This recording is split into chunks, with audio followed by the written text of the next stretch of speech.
부활주일입니다. 우리 예수님께서 살아나셨습니다. 아멘입니다. 우리 이 내용으로 서로 옆에 계신 분과 인사하겠습니다. 예수님께서 살아나셨습니다.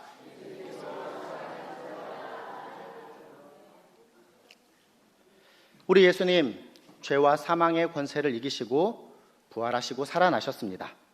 이 자리에 계신 우리 사랑하는 전농중앙교회 모든 성도님들, 이 부활의 신앙으로 살아가시는 성도님들 되시기를 간절히 소원합니다. 아멘.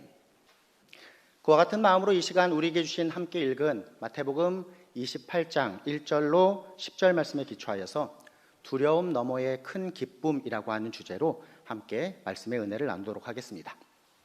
본문의 시작은 다음과 같으니 마태복음 28장 1절 말씀 우리 다시 한번 함께 읽어보도록 하겠습니다. 읽습니다. 안식일이 다 지나고 안식 후 첫날이 되려는 새벽에 막달라 마리아와 다른 마리아가 무덤을 보려고 갔더니 아멘. 1절에서 기록하고 있는 이 막달라 마리아와 다른 마리아, 이들은 예수님께서 십자가에 달려 돌아가시던 그 현장을 지키던 자였습니다. 본문의 앞장 예수님의 십자가 고난과 죽으심을 기록하는 마태복음 27장의 56절 말씀을 보십시오. 다음과 같이 기록하고 있으니 우리 같이 한번 스크린에도 있습니다. 같이 읽어보겠습니다. 그 중에는 막달라 마리아와 또 야고보와 요셉의 어머니 마리아와 또 세베대의 아들들의 어머니도 있더라. 아멘. 예수님께서 돌아가셨습니다. 그리고 예수님께서 돌아가신 그 다음 날은 안식일이었습니다. 안식일이었기에 그녀들은 아무것도 할 수가 없었습니다. 하고자 하여도 율법의 조항대로 할 수 없이 그냥 슬픔과 절망의 자리에 있었을 것입니다. 그리고 예수님께서 십자가에 달려 돌아가신 지 사흘째 3일째 되던 날 1절 말씀을 보십시오. 안식일이 다 지나고 안식 후 첫날이 되려는 그 새벽에 이 막달라 마리아와 다른 마리아가 예수님의 무덤을 향해 가고 있었다라는 것이 본문을 시작하는 배경입니다. 여인들은 예수님께서 묻히신, 사실 묻혔다라고 하는 표현이 올바른 표현은 아닙니다. 유대 사회에 있어서의 무덤은 마치 굴을 판 것처럼 이렇게 생겼기 때문에, 그래서 굴 입구를 무엇으로 막죠? 큰 돌로 막는, 그와 같은 성경의 배경을 우리가 이해해 볼 수 있습니다. 큰 돌로 막고 그 안에 안치되신 그 무덤을 향하여서 이 여인들이 가고 있었습니다. 그녀들의 마음은 어떠했을까요? 앞에서 말씀드린 것처럼 이 여인들은 예수님 십자가 죽음의 현장에 있었습니다. 그분께서 창에 찔리시고 피를 흘리시며 3시간 동안이나 십자가에 달려 돌아가시고 결국은 숨을 거두신 그 모습을 분명하게 지켜보았던 여인들이었습니다. 예수님의 죽음을 직접 경험한 여인들이었기 때문에 그 예수님께서 안치되신 무덤을 향해 가던 그녀들의 그 새벽의 공기는 분명 차갑게 느껴졌을 것이며 그녀들의 마음의 상태 또한 이와 같은 차가움, 즉 슬픔과 절망으로 가득 차 있었을 것입니다. 무엇인가를 잃어버린다라고 하는 상실이 이처럼 우리에게는 슬픔과 절망과 두려움을 가져옵니다. 세상을 살아가는 우리의 삶도 마찬가지입니다. 생각해 보십시오. 우리 삶을 든든히 지탱해 줄 것이다 라고 하는 어떠한 돈, 재물을 한번 생각해 볼 때에 그 재물을 쌍그리 다 잃어버렸다라고 생각해 보십시오. 우리에게 남는 모습은 무엇이겠습니까? 슬픔, 절망, 두려움이 몰려올 것입니다. 사실 재물은 인생에 있어서 그렇게 큰 부분이 아닐 것입니다. 더 큰 개념이 무엇일까요? 우리가 건강을 잃었다고 한번 가정해 보시면 어떨까요? 앞에서 이야기한 재물과는 비교조차 할 수 없는 훨씬 더 큰 슬픔과 절망과 두려움이 몰려올 것입니다. 그런데 통계에 의하면 우리가 이 땅에서 경험하는 가장 큰 슬픔은 다음과 같은 것이다 라고 이야기합니다. 가장 친밀했던 관계, 즉 사랑하는 배우자를 잃었을 때에 그 배우자의 상실로 인하여서 갖는 슬픔이 가장 큰 슬픔이다라고 통계적으로 이야기합니다. 이 내용과 연결해서 한번 생각해 볼까요? 3년 동안 예수님을 믿는 믿음으로 예수님을 따르며 그분을 메시아로 섬기면서 온전히 자신의 삶을 그분께 드리며 그분을 믿는 믿음이 나의 삶에 있어서 최고의 가치라 여기면서 살아가던 이 여인들에게 지금의 상황, 즉 그분이 눈앞에서 돌아가시고 그분이 지금 안치되어 있는 그 무덤을 향해서 걸어가고 있는 이 예수님에 대한 상실의 상황 앞에 있는 여인들, 말로 표현할 수 없는 슬픔과 절망과 두려움의 모습이었을 것입니다. 말씀드리는 바는 이것입니다. 그렇습니다. 무덤으로 가고 있는 이 여인들에게 있어서는 자신들이 붙잡고 있었던 그 가장 최고의 가치를 잃어버렸다라고 하는 그 상실로 인하여서 슬픔과 좌절과 절망과 두려움 가운데 있었다라는 것입니다. 이제 그녀들에게 있어서 할 수 있는 일이라곤 무덤에 가서 무덤 안에 계신 예수님의 죽음을 기념하고 그 예수님을 확인하는 일뿐이었을 것입니다. 이 내용을 우리에게 한번 가져와 보도록 하겠습니다. 사랑하는 성도 여러분, 어떠한 삶을 살아가고 계시는지요? 어쩌면 우리는 삶을 살아가면서 본문에 등장하는 이 여인들과 비슷한 상황에 처할 때가 많습니다. 우리 또한 예수님을 믿는 자입니다. 거룩한 무리로 성도로서 살아갑니다. 세상의 그 어떤 가치보다 우리 주님을 더욱더 최고로 여기며 믿고 살아가는 자들입니다. 그래서 우리는 그 예수님을 따르겠다라고 고백하는 예수님의 제자입니다. 예수님께서 우리의 구원자가 되시고 예수님께서 우리의 삶의 주인이 되신다라고 하는 주님으로 고백하는 자들이다라는 것입니다. 그런데 어느 날 갑자기 우리의 삶에 마치 예수님께서 십자가에 달려 돌아가신 것과 같은 사건이 벌어집니다. 예수님을 믿고 따르는 성도의 삶인데, 그래서 무엇인가 좋은 일이 가득하고 형통한 삶이 될 것 같은 그와 같은 삶인데도 우리의 삶의 어느 순간 마치 예수님께서 십자가에 달려 돌아가신 것과 같이, 즉 예수님께서 마치 내 삶에 안 계신 것과 같이 이해할 수 없는 일들이 벌어집니다. 고난이 주어지고요, 힘겨운 눈물의 상황들이 벌어집니다. 그렇습니다. 예수님을 믿고 따름에도 불구하고 성도로서 그 주님을 믿고 의지함으로 간절히 기도함으로 나아감에도 불구하고 마치 예수님께서 십자가에 달려 돌아가신 것처럼, 예수님께서 더 이상 나의 삶에 계시지 않으신 것처럼 아무런 응답도 받지 못하는 모습이 어쩌면 저와 우리 성도님들의 모습일 것입니다. 그 예수님이 나의 구원자가 되신다, 그 예수님이 나의 주님이 되신다라고 믿고 따르는 성도의 삶임에도 불구하고 어쩌면 우리의 삶은 세상에 믿지 않는 성도들보다 더한 시련이 있는 것 같고 더한 고통이 있는 것처럼 느껴지는 삶일지도 모르겠습니다. 저와 우리 성도님들 어쩌면 이러한 설명과 크게 다르지 않는 삶을 지난 한 주도 사셨을 것입니다. 그러면 이러한 상황 가운데 우리의 신앙의 모습은 어떠한 모습이십니까? 그러함에도 불구하고 우리 주님을 내 인생의 최고의 가치로 여기며 더욱더 온전한 믿음의 모습으로 살아가고 계시는지요? 그렇다라고 한다면 참 감사한 일일 것입니다.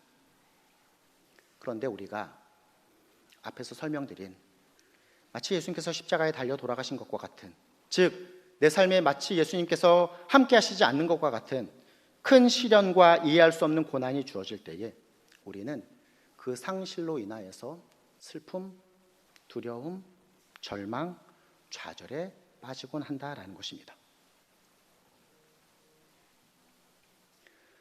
본문에는 무덤이 등장합니다. 무덤이 의미하는 것이 무엇일까요?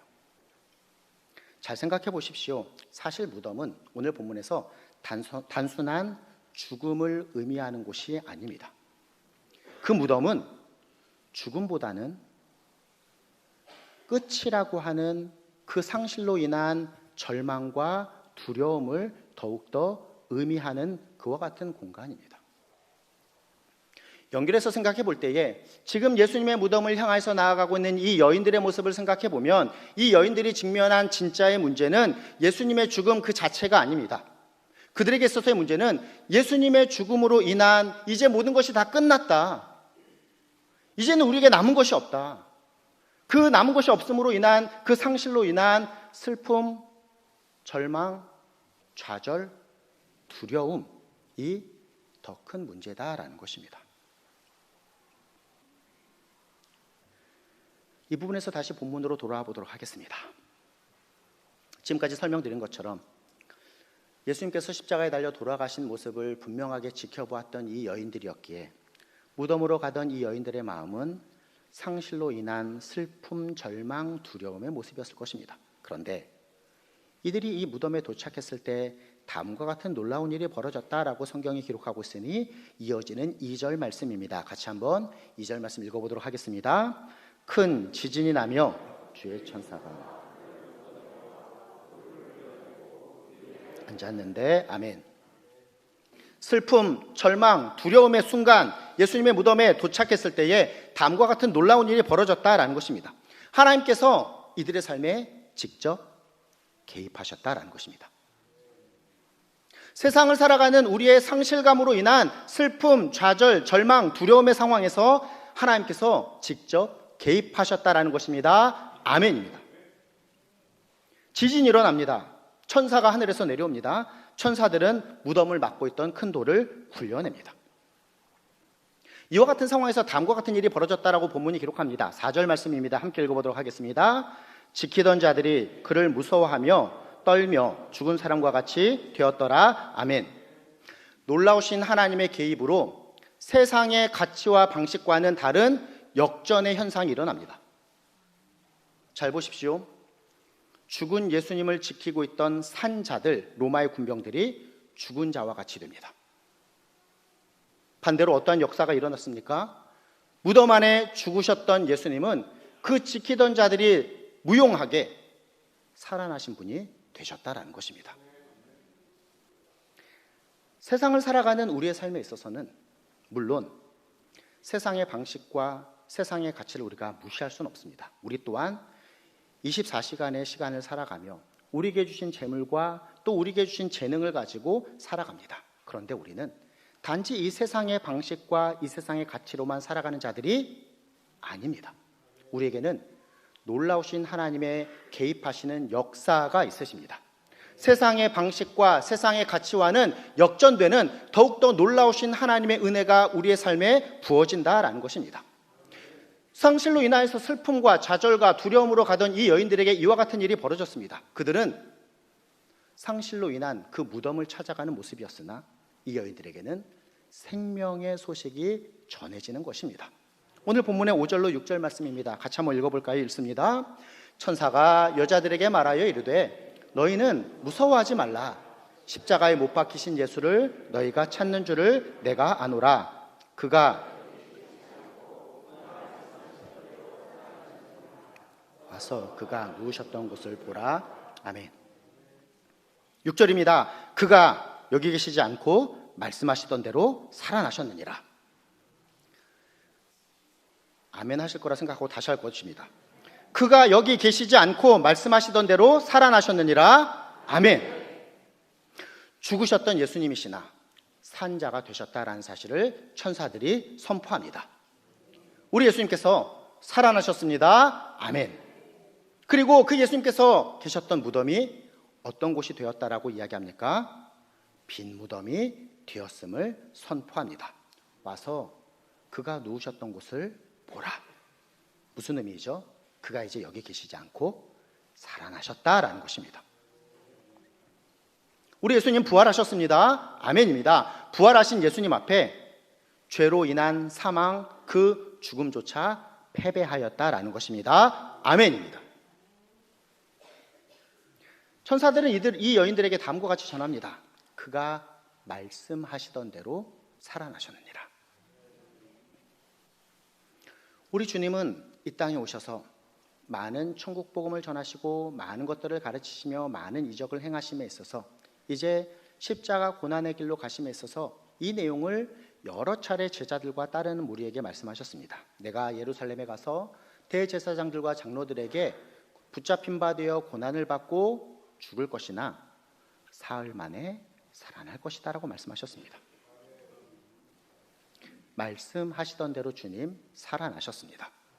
우리가 깨닫게 되는 바가 무엇일까요? 예수님의 부활은 무엇인가 우연하게 발생된 사건, 무엇인가 기적과 같은 일로 우리가 여기는 것이 아니라 예수님께서 말씀하시던 대로, 즉 예수님의 약속대로, 더 구체적으로 설명드리면 하나님께서 우리를 향하여서 세우신 그 귀한 구원의 계획 가운데 일어난 사건이다라는 사실을 우리가 깨닫게 되는 것입니다. 그리고 이 하나님의 우리를 향한 구원의 계획은 그렇습니다. 예수님의 십자가 죽음으로 끝나는 것이 아니었습니다. 그 계획은 죄와 사망의 권세를 이기시고 우리 예수님께서 다시금 살아나신 부활하심으로 우리를 향한 구원의 계획을 성취하시는 것이었습니다. 왜 그렇습니까? 우리가 그 죄와 사망의 권세를 감당할 수 없었기 때문입니다. 그러하기에 주님께서 인간의 모습으로 이 땅에 오셔서 우리를 대신하여 죄와 사망의 권세를 이기심으로 우리가 담당해야 될 그 죄의 짐을 벗었기에 우리 또한 이제 죄와 사망의 그 죽음의 길로 가는 자가 아니라 의와 생명과 영광의 길로 가는 자가 되었다라는 것입니다. 바울이 기록한 고린도전서의 15장 말씀은 부활장이라고 읽었습니다. 우리가 오늘 교동문에 있어서도 이 15장 말씀을 함께 읽었는데요. 고린도전서 15장의 20절로 22절 말씀이 다음과 같으니 예수 그리스도의 부활을 분명하게 기억하며 함께 읽어보도록 하겠습니다. 읽습니다. 그러나 이제 그리스도께서 죽은 자 가운데서 다시 살아나사 잠자는 자들의 첫 열매가 되셨도다. 사망이 한 사람으로 말미암았으니 죽은 자의 부활도 한 사람으로 말미암는도다. 아담 안에서 모든 사람이 죽은 것 같이 그리스도 안에서 모든 사람이 삶을 얻으리라. 아멘. 아담 안에서 모든 사람이 죽게 되었으나 죄로 인하여서 죽게 되었으나 그리스도 안에서 어떻게 된다고요? 모든 사람이 삶을 얻으리라 라고 바울이 기록합니다. 예수 그리스도를 구주로 믿는 그 모든 자들은 이 부활에 함께 동참하게 된다라는 것입니다. 그렇습니다. 오늘 본문을 살펴보십시오. 무덤 너머에 부활이 있습니다.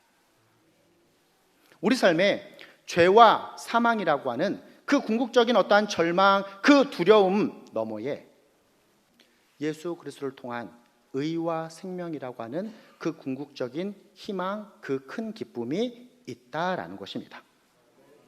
본문의 기초하에서 설교 제목을 다음과 같이 정하였습니다. 두려움 너머에 큰 기쁨이 예수 그리스도의 부활로 우리에게 주어졌다라는 것입니다.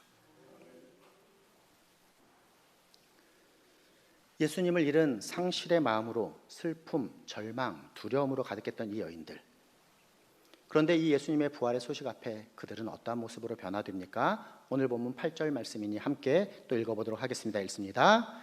그 여자들이 무서움과 큰 기쁨으로 빨리 무덤을 떠나 제자들에게 알리려고 다름질을 할세. 무덤으로 올 때에는 슬픔, 절망, 두려움을 가진 모습이었지만 무덤을 떠날 때에, 빈 무덤을 떠날 때에 예수 그리스도의 부활의 소식을 들었을 때에 이들은 무서움과 큰 기쁨으로 떠나게 되었다라는 것입니다. 이와 같은 결단의 삶으로 나아가는 그 여인들을 우리 예수님께서 만나주십니다. 본문 9절로 10절이니 우리 마지막 본문의 내용도 함께 읽어보도록 하겠습니다. 9절 10절입니다. 예수께서 그들을 만나 이르시되 평안하냐 하시거늘 제자들이 나아가 그 발을 붙잡고 경배하니 이에 예수께서 이르시되 무서워하지 말라. 가서 내 형제들에게 갈릴리로 가라 하라. 거기서 나를 보리라 하시니라. 아멘. 말씀을 정리하겠습니다. 사랑하는 성도 여러분, 삶의 모습을 어떠한 모습으로 살아가고 계십니까? 무덤을 향해 가고 계시는 모습이십니까? 빈 무덤을 확인하고 돌아가는 모습이십니까? 사랑하는 성도 여러분, 어떠한 삶을 살아가고 계십니까? 무엇인가 신앙생활 내가 하고 있다라고 하는데 마치 예수님께서 여전히 죽으신 듯, 예수님께서 나와 함께 하시지 않으시는 듯 그렇게 느껴지면서 그로 인한 슬픔과 절망과 무력감과 두려움으로 살아가고 계시지는 않으십니까? 그것이 아닙니다. 우리 성도는 부활하신 예수님을 경험하는 삶을 살아가는 자들입니다. 평안하십니까? 부활하신 예수님께서 그 무덤으로 갔다 돌아가는 자들에게 하신 말씀입니다. 빈 무덤을 확인하고, 즉 인간이 감히 상상할 수도 없는 죽음을 이기시고 다시 살아나신 예수님, 그 놀라우신 일을 행하시는 그 하나님 앞에 무서움, 즉 진정한 경외의 모습으로 살아감과 동시에 죽음을 이기시고 다시 살아나셔서 그 예수님께서 나와 함께 하심을 믿음으로 나아가는 기쁨과 감사와 만족의 모습이 바로 구원받은 합당한 성도의 삶, 이 자리에 계신 저와 우리 성도님들의 모습이셔야 할 것입니다. 상실로 인한 슬픔, 절망, 좌절, 두려움은 우리 그리스도인에게 합당한 모습이 아닙니다. 사실 그러한 모습이었습니다. 인간은 그러한 존재였습니다.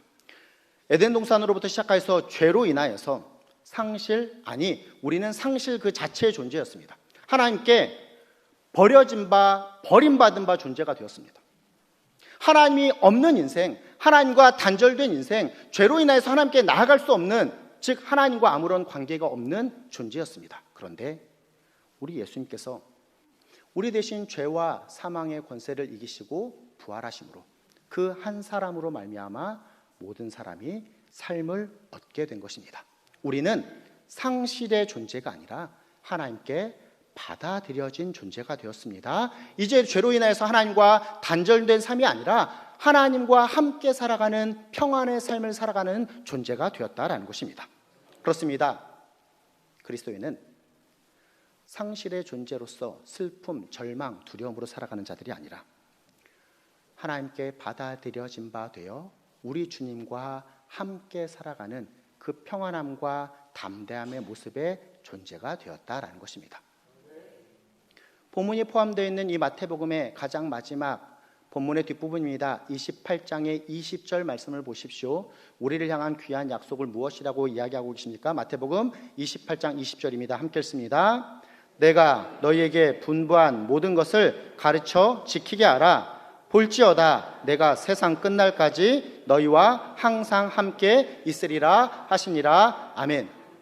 십자가에 달려 돌아가셔서 그분이 우리에게 상실된 존재가 아니라 우리 주님 다시금 부활하셔서 우리와 함께 하시는 분이시다라는 것입니다. 귀한 말씀 받았으니 부활하신 주님, 우리와 함께 하시는 주님을 믿음의 눈을 들어 바라보며 두려움 너머에 큰 기쁨을, 그 놀라운 생명과 영광을 소유하며 누림으로 믿음에 합당한 삶을 살아가시는 저와 이 자리에 계신 우리 사랑하는 모든 성도들 되시기를 예수님의 이름으로 부탁드리며 축원합니다. 아멘.